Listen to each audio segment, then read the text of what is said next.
अरिहन्ताणं नमो सिद्धाणं नमो आयर्याणं नमो उबज्झायाणं नमो लोय सव्वसाहूनम्। त्रिलोक त्रिकालवर्ती परमार्थ आप्त परमात्मा भगवान जिनेन्द्र देव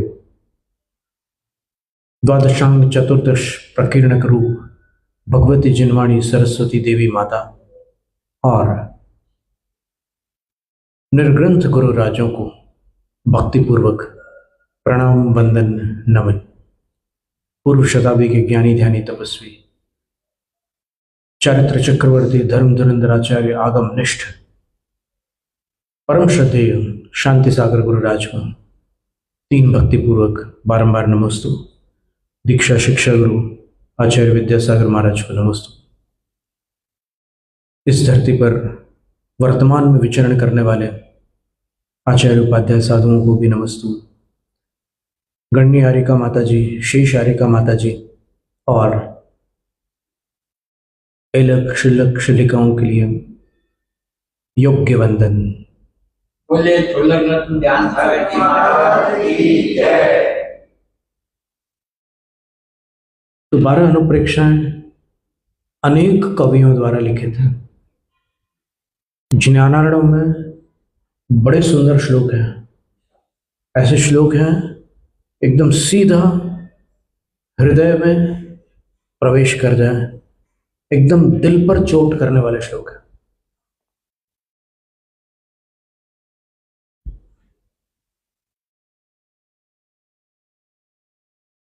जैसे उदाहरण के लिए अशरण अनुप्रेक्षा में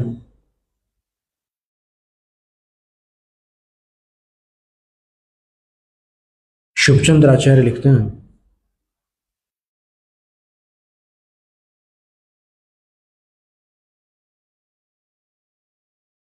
गीयते यत्र सानंदम पूर्वार्णे ललितम गृहे।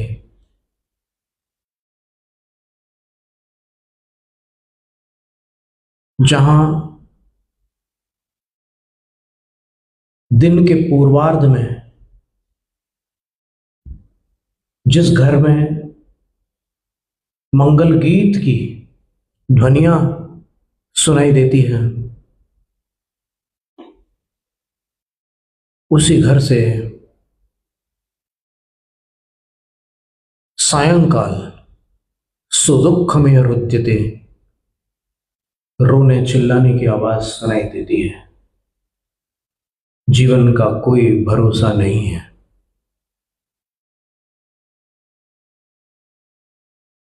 सवेरे संतान का जन्म हुआ और सायंकाल किसी की मृत्यु हो गई।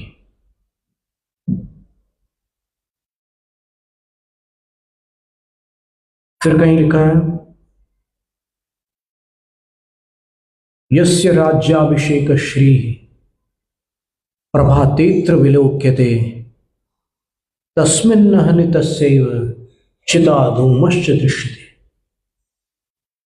प्रभात की वेला में जिसका राज तिलक हुआ, उसी दिन सायंकाल उसकी चिता का धुआं उसकी ही प्रजा ने अपनी आंखों से देखा।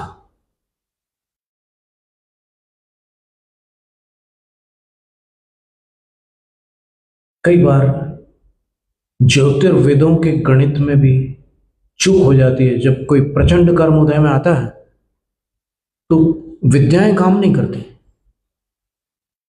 महापुराण में एक कथा ही है कि एक विद्याधर जिसको दाह ज्वर हो गया था, वो अपनी विद्याओं को आदेश देता है कि मुझे सीता नदी के शीतल जल में स्नान करना है, वहां ले चलो। विद्याएं कहती है कि आपका पुण्य नष्ट हो चुका है, भले ही हम आपकी सेवा में हैं, लेकिन वहां नहीं ले जा पाएंगे। तो ये संसारी प्राणी कर्मों से ऐसा जकड़ा हुआ है कि ज्यों ही इसके अशुभ कर्म उदय में आते हैं त्यों ही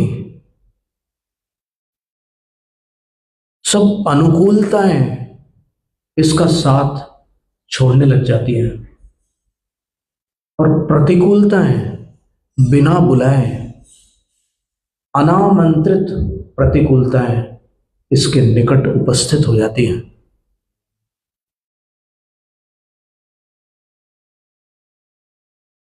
कुंद आचार्य महाराज ने 12 अणुवेक्षा में 12 अनुप्रेक्षाएं लिखी प्राकृत भाषा में। इसी प्रकार स्वामी कुमार कार्तिकेय आचार्य महाराज ने कार्तिकेय अनुप्रेक्षा में 12 अनुप्रेक्षाओं का विस्तार से वर्णन किया।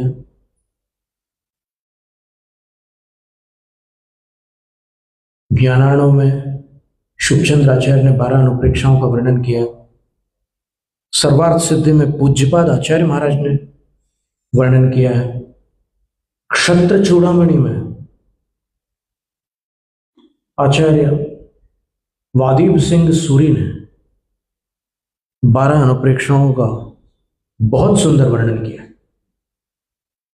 जब हमारी दीक्षा हुई थी तो प्रथम वर्ष हमें 120 अंतराय हुए थे और जब जब अंतराय होते थे हमारे पास क्षत्र चूड़ामणि ग्रंथ था, बस वो 12 अनुप्रेक्षा पढ़ते रहते थे। बहुत सुंदर वर्णन है उसमें 12 अनुप्रेक्षाओं का। क्षत्र चूड़ामणि छोटा ग्रंथ है लेकिन भावों में बहुत बड़ा है।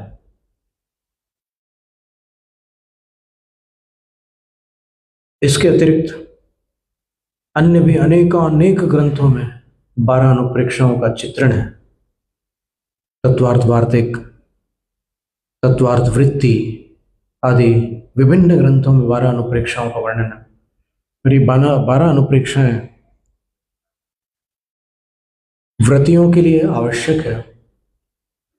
15 दिन में एक बार कर ले, अच्छी बात है। और जो व्रत रहित हैं वो 6 महीने में एक बार कर ले।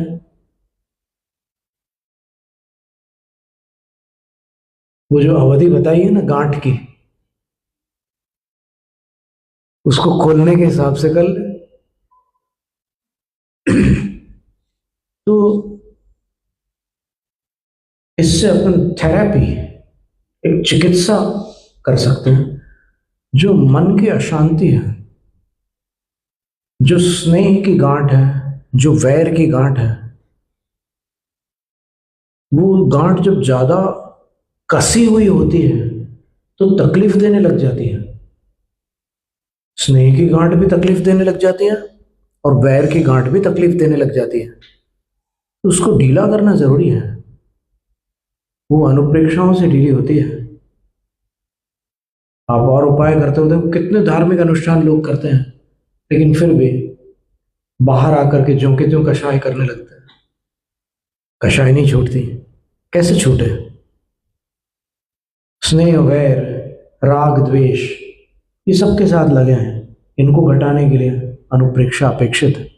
जिनेंद्र वर्णी जी ने कहा था कि जिन अनुप्रेक्षाओं के बल पर उन मुनिराजों ने उपसर्गों पर विजय प्राप्त की, यदि गृहस्थ उन अनुप्रेक्षाओं का आलंबन लेगा तो उसके राग द्वेष भी क्या कम नहीं होंगे? देखो वो उपसर्ग प्राण घातक उपसर्ग थे, फिर भी अनुप्रेक्षाओं के बल पर उन मुनिराजों ने अपने मन को शांत रखा और ध्यान से वो नहीं डिगे।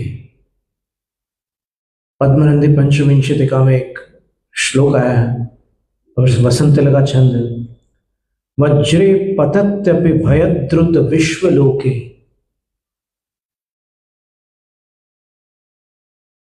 मुक्ताध्वनिक प्रशमिनो न चलन्ति युगात्। वज्रपात हो रहा है।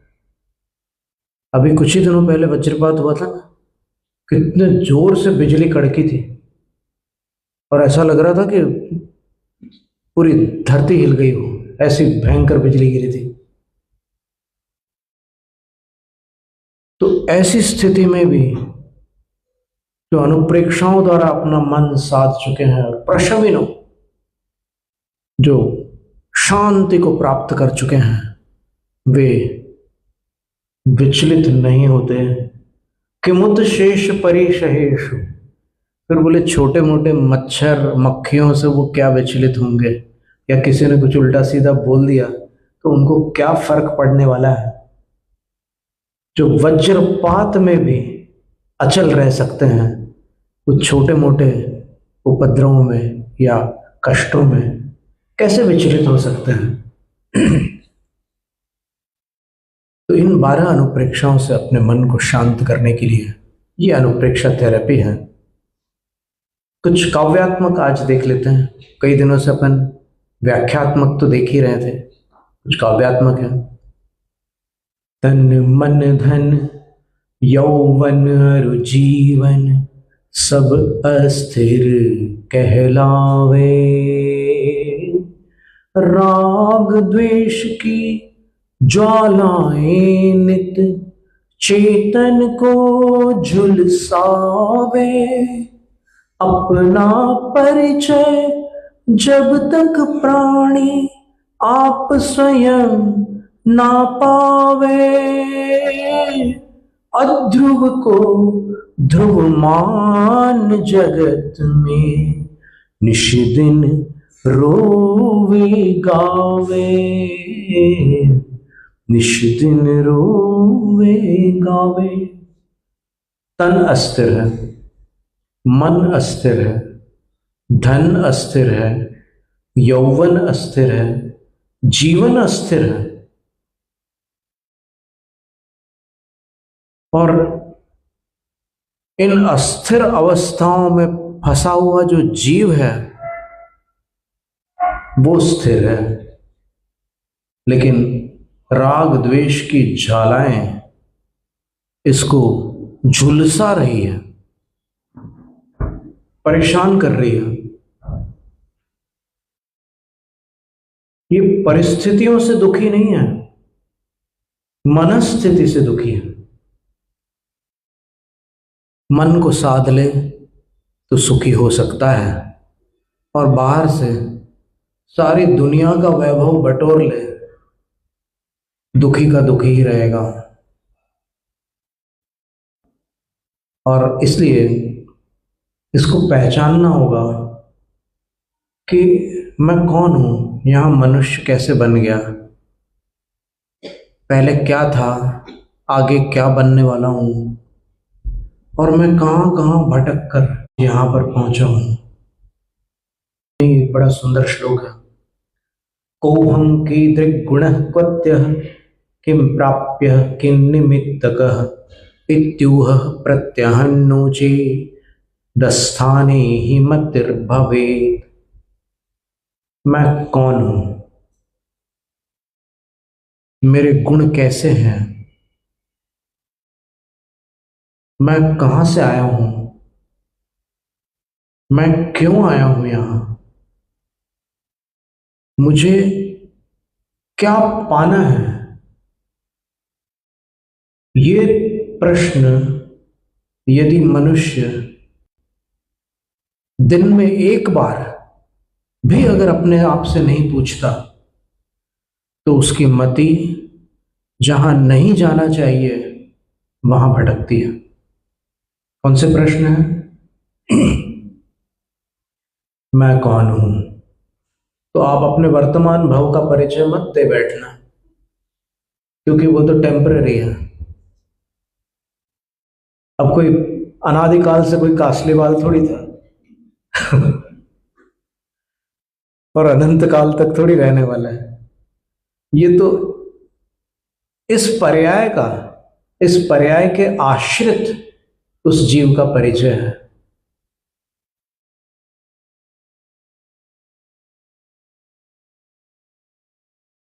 मैं कौन हूं, कीदृक् गुण, मेरे गुण कैसे हैं, किस प्रकार के हैं, क्वत्य, कहां से आया हूं।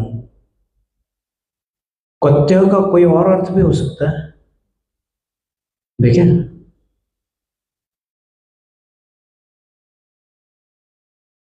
जैसे अत्रत्य शब्द बनता है ना, यहां रहने वाला। अच्छा, क्वत्य का अर्थ होता है मैं कहां का निवासी हूं। बहुत सुंदर। Belonging to what place, being where, मैं कहां का निवासी हूं।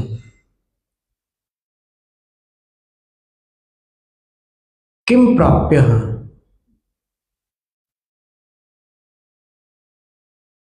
मेरे लिए प्राप्त करने योग्य क्या है।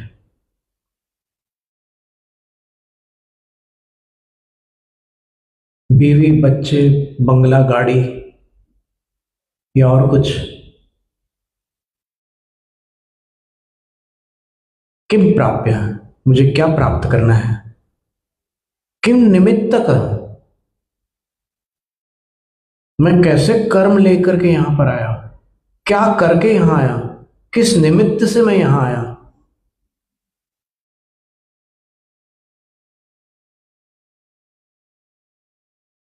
किस कारण से यहां आया। को हम कीदृक् गुण क्वत्य, किम प्राप्य, किम निमित्तक। 5 प्रश्न हैं। इत्यूह प्रत्यहम नोचेत, यदि ये प्रश्न अपने आप से प्रतिदिन न करे तो अस्थाने ही मतिर भवेत, मति जहां नहीं जानी चाहिए उसी स्थान पर चली जाती है।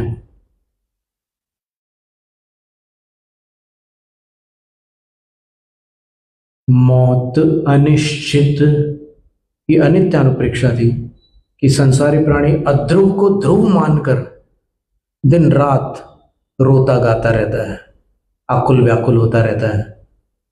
तो एक बार अपने को पहचान ले और अनित्य को अनित्य जान ले, नित्य को नित्य जान ले। जो जाने वाला है उसको संभाल रहे हैं, जो अपना है उसकी सुध नहीं है।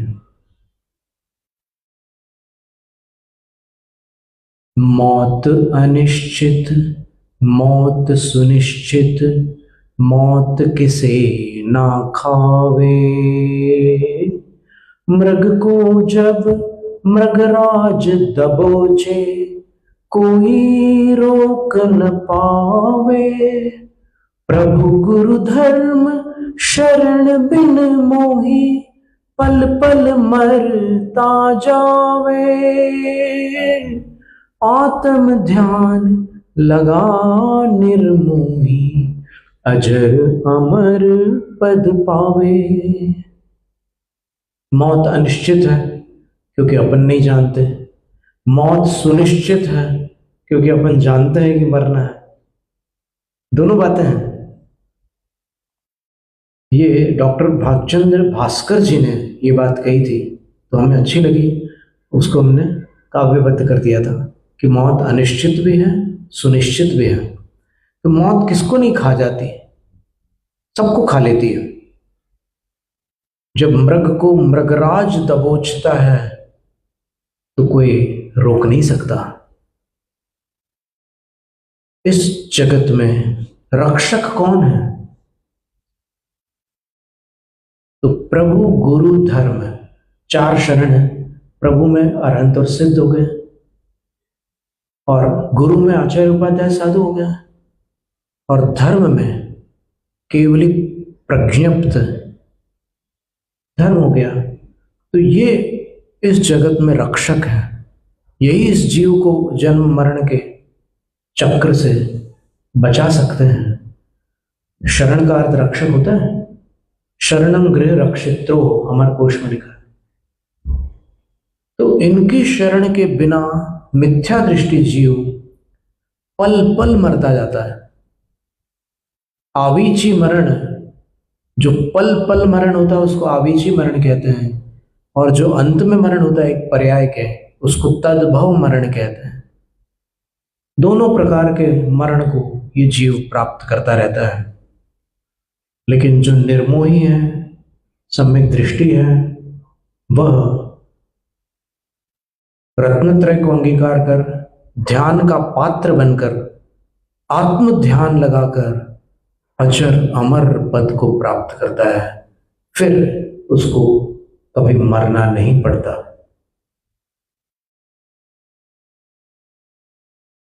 इस तरह काव्यात्मक अनुप्रेक्षा में अपन ने 2 काव्य देखे हैं। इसके बाद संसार अनुप्रेक्षा है। संसार का अर्थ है संसरणम, संसारः। ये अपन आजकल क्या बोलते हैं, मैप लगा रहता है स्कूल में तो बोलते हैं संसार का नक्शा। वास्तव में वो वर्ल्ड मैप है, तो उसको संसार का नक्शा बोलते हैं। सारे संसार में तुम जैसा कोई नहीं है, ये सब कवि लोग लिखते हैं। पर वास्तव में संसार क्या है? तो पूज्यपाद आचार्य महाराज कहते हैं चतुर्गति परिभ्रमणम इत्यर्थः। संसरणम, शरण, सरकते जाना, एक भाव से दूसरे भाव में सरक गए, दूसरे से तीसरे में सरक गए। इस प्रकार अनादिकाल से अनंत भावों में सरकते हुए आज अपन यहाँ मनुष्य पर्याय में आए हुए हैं। अब यहाँ से सरक कर कौन कहाँ जाएगा वो जाने या भगवान। इसका नाम संसार है। विषय विकारों में डूबा नर आत्महित बिसरावे, कैसे पार लगे यह नैया भवसागर लहरावे। सदगुरुवर ही पार लगैया भव से पार लगावे। मोहत मेरे को ज्ञान ज्योति से क्षण में दूर भगावे, क्षण में दूर भगावे। विषय विकारों में डूबा हुआ मनुष्य आत्महित को भूल जाता है और उसकी ये नैया कैसे पार लग सकती है? उसके सामने भव सागर लहरा रहा है। तो सदगुरु ही इस संसार समुद्र से पार लगाने वाले होते हैं और वो इस भव भ्रमण से जीव को पार पहुंचा देते हैं, इसकी नैया को निर्वाण तक ले जाते हैं। और वे सदगुरु मिथ्यात्व रूपी अंधकार को, मोह रूपी तिमिर को ज्ञान रूपी ज्योति से क्षण मात्र में दूर भगा देते हैं। आज सवेरे सवेरे हमने एक दोहा लिखा था गुरु के बारे में।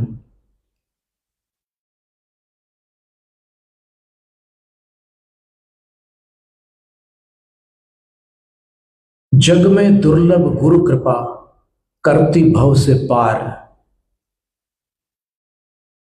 गुरु असार संसार का हल्का करते भार।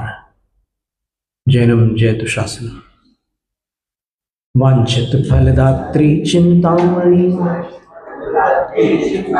सदृश मात तेरा, वंदन करने वाले मुझको मिले पता मेरा। बोधि समाधि विशुद्ध भावना, आत्म सिद्धि मुझको मिले और मैं पा जाऊं मां मोक्ष महासुख।